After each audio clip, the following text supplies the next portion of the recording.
Кара Суу районунун Кыргызчек айылынын тургундары Кармышак Суранов жана анын үй бүлөсү ЛТРдин маалымат борборуна кайрылып, өз маселесин коомчулукка жеткирүүнү өтүнүштү. Үй бүлөнүн айтымында 2022 жылы алар өз үйүн микрофинансылык компанияга күрөөгө коюп, Мирлан Койчиев аттуу жарандын атына 3 миллион сом насыя алынган. Мен Суранов Кармышак ушундай болуп, мошенниктерге алданып, үйдүн документтерин алдырып, үйде үйсүз калып атам. Ошондуктан элтерге келгеним себеби ушу.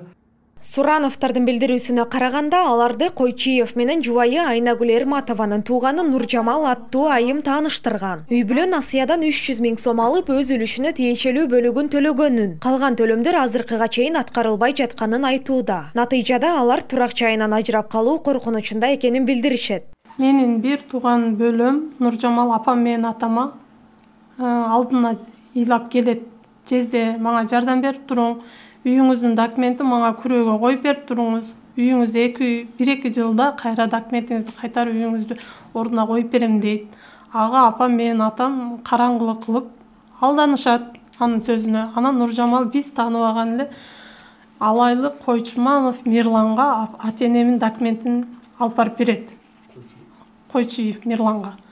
Ал жерде Койчиев Мирлан, Субанова Зирек, Балтабаева Нуржамал, банктын кызматкери Кундуз деген, Кундуздун фамилиясын билбейбиз. Ошол төртөө биригип бул карыган кишилерди алдашат. 3 жылдын ичинде үйүңөрдүн документин ордуна коебуз деп, ошол бойдон документти ордуна койгон жок. Бул маселе боюнча биз Мирлан Койчиевке да байланыштык. Ал насыя чын эле өзүнүн атына алынганын, бирок учурда төлөө мүмкүнчүлүгү чектелүү экенин телефон аркылуу билдирди. Анан буларда акча алганда булар өздөрү да төлөп айтат да. Мен айтканмын, азыр менде возможность жок, былтыр мен ушуларды төлөп бирөөдөн кредит алдырып, ар кимден акча алдырып төлөгөмүн. Өз 2 миллион бир нерсе болуп кеткен бул. Анан мен бир кредит төлөгөндө бул 1 миллион 200га түшүшкөн мунучу. Өз бул 2 миллион 200 болуп эсептелип калган да. Анан азыр 1 миллион 200 миң төлөш керек болгондо мен өткөндө чыкканда бир немесин айткам түшүндүрүп. Силер мен башка шартым болбойт а. 1-2 ай башында силер төлөп тургула, ошону бөлдүрүп туруп. Анан аялыма деле айтпаганда мен өзүм төлөйүн дегенмин да. Өздөрү алган, эжелери да алган 200 миң.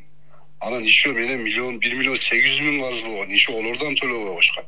Ал 1 миллион 800 миң сом сизге ким карыз эле, Нуржамал эжеби?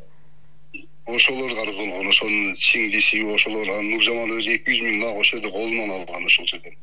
Үйдүн документтерин алдырып. Үй бүлө бул ишке тууганына ишенип барышканын айтышууда. Алар ортомчу деп атап жаткан адам менен байланыша алган жокпуз. Бирок анын жакын тууганы төмөнкүлөрдү билдирди. Мен тайжан келет дагы. Биздин үй полный черный да экенбиз. Эч үйүбүзгө кредит бербей атат. Мына оронгон кызыма машина керек. Ушуга машина алып беришим керек болуп атат. Анан кийин мен эжем базарда иштейт. Кара турган ана жерде бир Мирлан менен Зирек деген бар, ошолордун банкта таанышы бар экен. Сүйлөшүп көрбөйсүңөрбү десе, болду. Эжем ошол жерде стоп токтогон. Банкта таанышың барбы? Мага кредит керек эле, кыйналыш оронгон кызы менен машина алат эле дегенде, мынакей, мынанын таанышы бар. Бар ошол банкка баргыла деп ошол Мирлан экөөдөн жол туруп анан өздөрү кредит алып жеп бүтүп, төксүн алгандан кийин, одан биз 1 сом алган жери жок менин эжем. Биз аталган окуя боюнча Ош шаардык ички иштер башкармалыгына кайрылдык. Алардын айтымында арыз каттоого алынып, учурда мыйзам чегинде иликтөө иштери жүрүүдө. Бүгүнкү күндө текшерүү иштеринин жүрүшүндө ушул жарандын атынан кредит алган 3 жаран негизги фигурант экени аныкталган. Алардын экөө учурда Кыргыз Республикасынын аймагынан сырткары жакта жүрүшөт. Бирөөсү өзү жашаган Чоңолай районунда ооруканага жаткандыгы тууралуу маалымат бар. Бул бизге 8 арызы 8 сентябрда келип түшкөн. Жергиликтүү жагдайы боюнча бул Акбура милиция бөлүмүнө 13 сентябрда өткөрүлүп берилген. Бүгүнкү күндө дело алардын тергөөчүнүн колуна тийгенине 5 күн болду. Жарандык тартипте кароо үчүн сотко жөнөтүлөт. Сурановдордун ишеним кат боюнча өкүлү Улукбек Сүйөркуловдун айтымында, алар насыяны берген микрофинансылык компанияга толук маалымат алуу үчүн кат менен кайрылышканын, бирок жооп катары маалымат берилбей жатканын айтышат. Бул маселени иликтеп берүү үчүн алар Улуттук банкка да кайрылышкан. 16 сентябрь саат 9:30га экинчи аукционго коюлган. Учурдагы карызы биз банкка барып кайрылганда болгону 600 миң акча сом төлөсүңөр деп милдеттеме коюшкан.